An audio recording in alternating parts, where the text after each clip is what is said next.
ಅಲ್ಲ ಇಷ್ಟೊತ್ತಲ್ಲಿ ಚಿರು ಯಾಕೆ ಇವೆಂಟ್ ನಡೆಯೋ ಜಾಗಕ್ಕೆ ಹೋದ?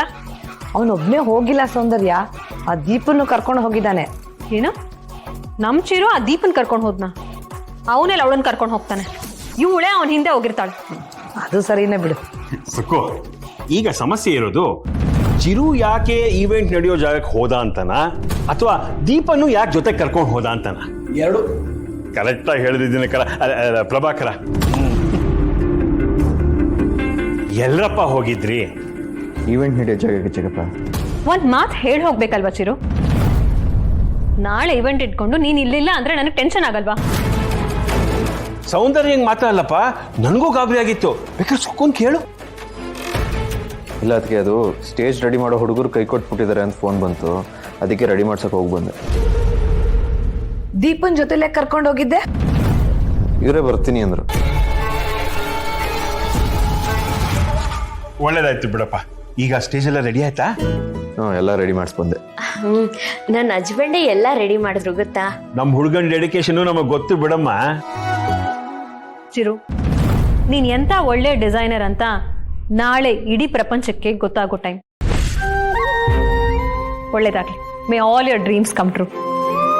ಥ್ಯಾಂಕ್ಸ್ ಅದಕ್ಕೆ, ಎಲ್ಲ ನಿಮ್ಮ ಆಶೀರ್ವಾದ. ಹಾಗೆ ದೀಪ ಅವ್ರ ಡೆಡಿಕೇಶನ್ ಇಂದನೂ ಇದೆಲ್ಲ ಅಚೀವ್ ಮಾಡೋಕ್ಕಾಯ್ತು.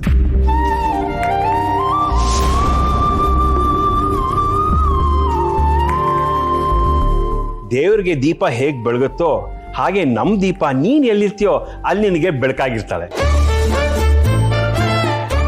ಮಾವ, ನನ್ ಗಂಡ ಎಲ್ಲೋ, ನಾನು ಅಲ್ಲೇ. ಈ ಜೀವ ನಿನ್ನಲ್ಲೇ ಅಂತ ಹೇಳ್ಬಿಡು, ಆಗ ಹಾಡಿನ ಸಾಲು ಕಂಪ್ಲೀಟ್ ಆಗ್ಬಿಡುತ್ತೆ.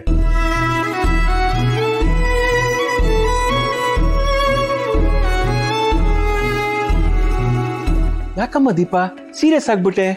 ಅದು ನಾನು ನಾಳೆ ಚೆನ್ನಾಗಿ ರೆಡಿ ಆಗ್ಬೇಕಲ್ವಾ, ಅದ್ರ ಬಗ್ಗೆ ಯೋಚನೆ ಮಾಡ್ತಿದ್ದೆ. ಹೌದು, ಮತ್ತೆ ನೀ ಚೆನ್ನಾಗಿ ರೆಡಿ ಆಗಲೇಬೇಕು. ನೀನ್ ಹಸ್ಬೆಂಡ್ ಪ್ರೋಗ್ರಾಮ್ ಅಲ್ವಾ? ಚಿರು, ನಿನ್ ಮಾಡೆಲ್ ಎಲ್ ಸ್ಟೇ ಆಗಿದ್ದಾಳೆ? ಮಾಡಲ್ನ ಕೇಳಿದ್ರೆ ನೀನೇನು ಕೆಂತಿದೀಯಾ? ಈ ಸುಕ್ಕು, ಸುಮ್ಮನೆ ದಂಗಲ್ ಮಾಡೋರ್ ತರ ಮಾತಾಡ್ಬೇಡ. ತಾಳ್ಮೆ ಇಟ್ಕೋ, ಜನ ಕೆಮ್ಲಬಾರ್ದಾ? ಸುಧಾರಿಸ್ಕೊಳ್ಳಿ. ಸರಿ ಆಯ್ತಾ? ಅದು ಅದಕ್ಕೆ ಅವರು ಡೈರೆಕ್ಟಾಗಿ ನಾಳೆ ಈವೆಂಟ್ಗೆ ಬರ್ತಾರಂತೆ.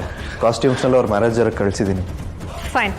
ನಾಳೆ ಬೆಳಗ್ಗೆ ಎಲ್ಲರೂ ಬೇಗ ರೆಡಿಯಾಗಿ ಇವೆಂಟ್ ಆನ್ ಟೈಮ್ ಸ್ಟಾರ್ಟ್ ಆಗಬೇಕು. ಹೇಳಿದ್ ಕೇಳಿಸ್ತಾ? ಅವ್ರು ನಿಂಗೆ ಹೇಳಿದ್ದು. ನಾನು ಒಬ್ಳಿಗೆ ಅಲ್ಲ, ಎಲ್ರಿಗೂ ಹೇಳಿದ್ದು. ನಾನು ನಾಳೆ ಬರಕ್ಕಾಗಲ್ಲ.